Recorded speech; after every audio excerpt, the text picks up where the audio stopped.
Next, let's proceed dun sa HTTP request or magko-connect ng mga APIs. So, we're gonna use HTTP request node for this. Then, gagamit rin tayo ng mga API keys, mga headers, mga ganyan. Tapos, try to call the external APIs, no? As, obviously. So, yun. Pasok tayo dito sa ating NetN instance or automation rather. Then, search mo HTTP request. So, ito na. Nandito na tayo. Tapos, new tab ka. Tapos, search mo Rapid API. Yan. Kukuha tayo ng mga API dito na pwedeng pagpraktisan, no? So, sign up ka lang. Sign up with Google always. So, tell me a bit about yourself. Yan. Ano mo lang yan. Submit. Yan. Dito ka lang sa $0. Continue with API Hub Marketplace. So, Nokia acquires Rapid Technology. So, binili na pala sila ng Nokia, no? So, gagawin natin is, let's see, so, try nga natin yung Instagram. Subukan ko lang, Kailangan lang natin maintindihan kung paano magbasa ng API documentation, no? Mostly ng mga software, meron dapat silang API documentation para ma-automate sila. Otherwise, pag wala siyang API documentation, negative yun. So, mostly sa NetN, mga quiz, ayun nga, as mentioned, konti lang yung natively integrated sa NetN, no? So, lagi tayong gagamit ng HTTP request dito. So, kaya kailangan nating malaman to or ma-master to, itong HTTP request kasi ito yung magsasalba sa atin pagka nahihirapan na tayo or walang native integration. So, yun. Okay, so proceed tayo dito sa Instagram API. So, ano ba yung purpose nito? So, buksan natin to. So, yung HTTP request, mga quiz, lagi niyang may method, may URL, may authentication, yan. Tapos, query parameters, headers, tapos body. So, ano ba yung method, mga quiz? So, isa-isayin natin muna, no? So, delete, obviously, i-delete niya yung data na yon using HTTP request. Get, kukuha ng data. Yung head, yung options, hindi ako sure. Sorry. Pero, ang pinaka, lang naman dyan, popular is itong delete, get, patch, post, saka put. Yung patch is mag-update siya, same with put. Yung patch and put mag-update. Tapos, yung post is mag-add ng data going to that certain application na sinet mo, no? So, in this case, so kukunin natin yung Instagram data, no? So, ayan, meron tayong API key. Ayan, tapos ito daw, rapidapi.com. Ganito magbasa ng documentation, mga quiz, no? So, ito siya. Meron dito, request. Ibig sabihin yan, kung ano ba yung method mo para ma-call tong API na to. So, in this case, nakalagay dito, kasi magpo-post tayo ng links. So, post siya. Ayan, nakalagay naman, no? Post. So, tingnan natin kung gagana. Post daw. Tapos, ito yung URL niya. Ayan, nakalagay naman URL. So, URL, ito. Ayan. Ayan. So, kinapit ko lang yan, mga quiz, authentication natin. Tingnan natin kung meron. So, wala pa so far. So, gagawin natin is proceed tayo sa header. Ayan, may mga header. Tatlo yung header niya. So, gagawin ko, header, so content type, send headers, ayan, check natin yan, tapos use fields below, content type, tapos ito yung value niya, application JSON, so laging ganyan usually yung headers. So, di ba tatlo yun, mag-add pa tayo ng dalawa. Yan, XI Rapid API host. Yan. Tapos, ito daw yung value. Tapos, X Rapid API key. So, yan. So, ito, sample lang to, mga quiz. Hindi pa tayo nakasubscribe, So, para lang maintindihan nyo tong mga, na to, documentation na to. Yan. So, value. Tapos, since post yan, ito, meron siyang data, no? So, ito daw yung composition ng data niya. So, naka-JSON. So, again, merong curly brace. So, JSON to. Ito yung key. Ito yung value. So, ilalagay natin dun sa data natin. Dito. Tick mo yung send body. So, JSON. So, use fields below. Body parameters. Ito, URL. Yan. Ito yung key. Tapos, ito yung value. So, meron kang two options dito, mga quiz, sa pag-send ng body parameters. So, ito yung parang easy mode. Kung gusto mo ng hard mode, click mo tong specify body using JSON. So ayan, JSON yung kukunin niya. So pagka ganyan yung scenario mo, kailangan mo i-copy to. Yan. Hindi kasama yung double quote, yung single quote Sorry. Yan, hindi kasama yung single quote. Yan lang kasi yan yung composition ng JSON ganyan. No, may curly brace, tapos may key, naka double quote tapos value.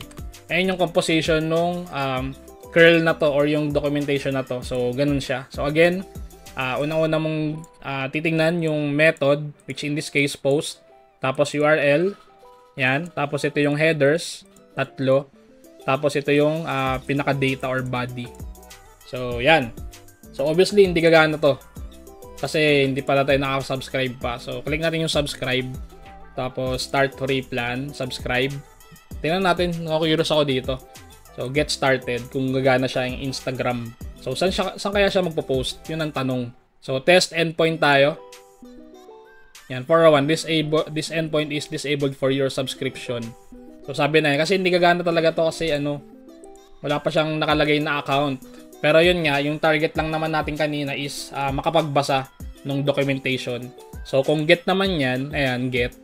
So ganun din, ito yung method niya, tapos ito yung URL niya, tapos yung header, 2. Tapos normally pag get, wala siyang data or body. Kumbaga, yung kukunin mong data is either nandun na sa HTTP or URL, or yun nga, siguro hiwalay na hiwalay na request. So yun, yun siya. So siguro mag-try tayo ng actual na API. So tingin tayo dito, API Marketplace. Tingnan natin. Browse category. Siguro magsimula tayo sa get. So J-search na ito. Try natin tong jobs. Tingnan natin kung deprecated. So hindi pa naman. So ito probably gagana na to. Start free plan, subscribe. Get started. So get URL ito. Oh yan, may mga parameters. So testing lang natin mga quiz. URL. Tapos header ito daw J-search. Yan. Tapos API key. Parang parehas lang naman nung kanina, no? Yan, execute. Yan, nakuha kaya siya? Ayan. So gumagana yung API natin. Developer jobs in Chicago. Yung pala yung niya, query niya. Ayan, ang dami, no? Ayan. To split the contents of data into separate items for easier processing, add a split out node after this one. So mag-add tayo ng split out node para ma-parse natin tong mga to. Kasi sa ngayon, considered siya as one item kasi parang naka-combine yung data niya. So yung mga ganito mga quiz, sa siya sa mismong API na So wala tayong control dito kung paano lalabas yung data from the API call. So kailangan natin i-transform yung data. So add daw tayo ng split out, subukan natin. Split out, yan. So gagawin is drag fields from the left or type their names. So siguro ito data, yan. Subukan natin mag-extract. Yan, so 10 items, yun na-extract niya na. So ito na yung data na ipaprocess mo. Next is yun, mag-test tayo naman ng API call using post naman, no? So new tab ka lang. Tapos siguro PandaDoc gamitin natin. Yan, PandaDoc, tapos API. So gagawin natin is login. Sign up tayo. Yan. Sign up with Google or login with Google. So pag wala, register na lang kayo ulit. So yun, pumasok. Tingnan natin Wag na lang to kung kailangan. Yan, sign your first document. Yan, nag-demo pa. Skip nyo lang mga quiz So, tas pura tayo dun sa API agad. So, document, home, tapos settings, more, settings, nawala. Yan, settings, tapos API integrations. Yan, API and webhooks nasa baba. Enable. So, open.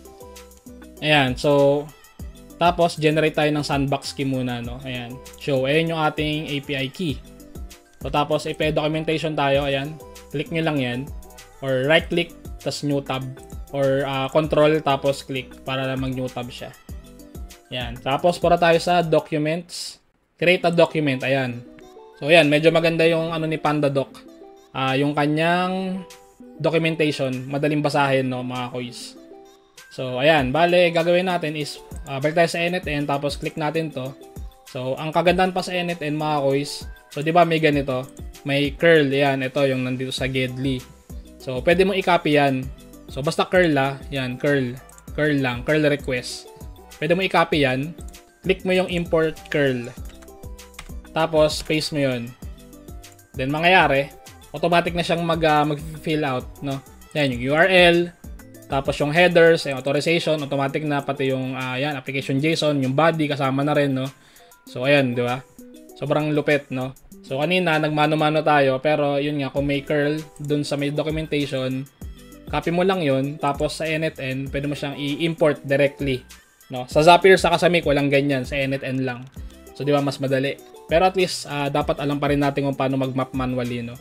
So, yan, again, yung documentation natin, laging may request or method, yan, yung post, put, patch, delete, tapos get. So, in this case, post kasi, mag-create tayo ng document, no?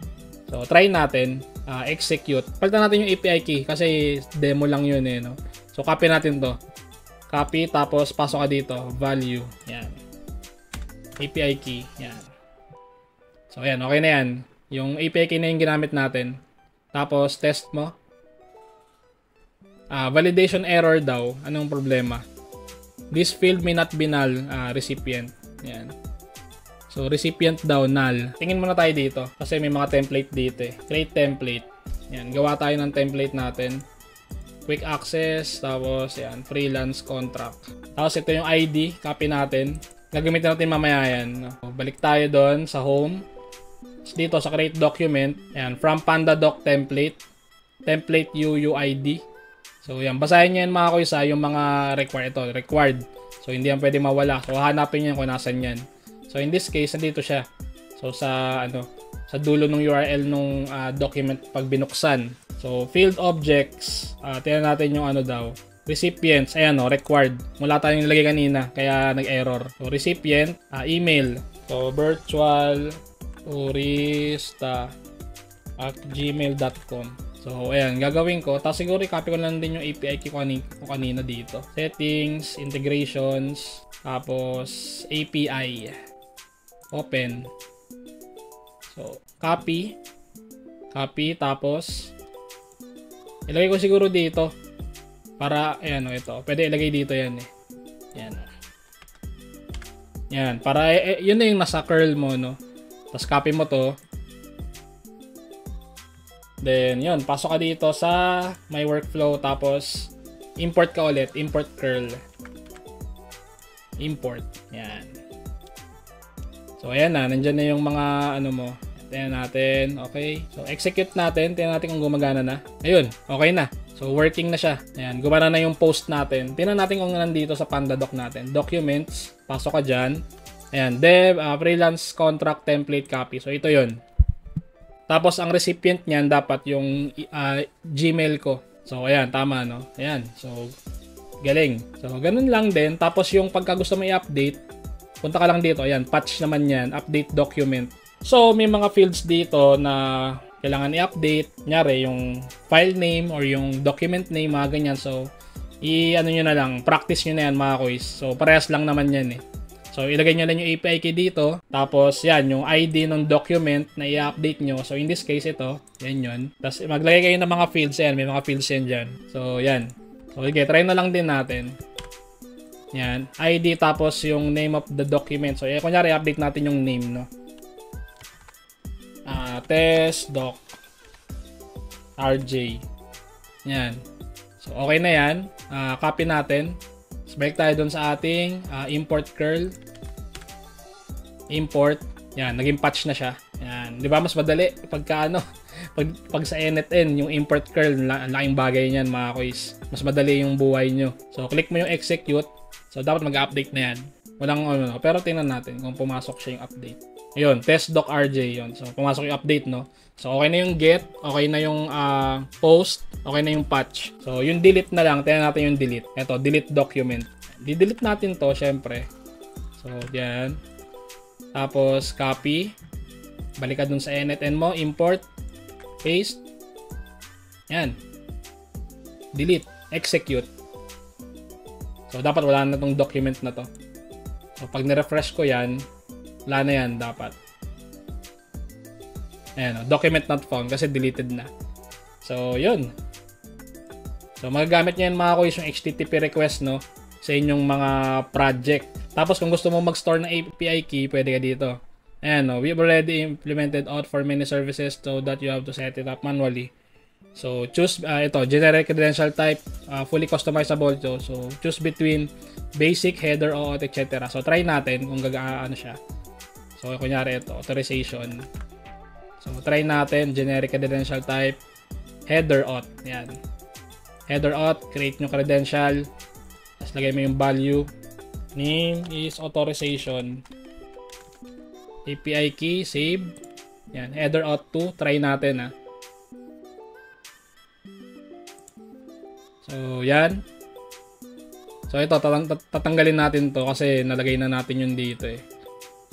Ayan, subukan natin. Tapos, mag-create ako ng document dito. So, kanyari, ito na lang. Ay, document. So, kanyari, ito. Didelete natin to. Maglagay tayo ng ID. So, lagay natin yung ID natin dito.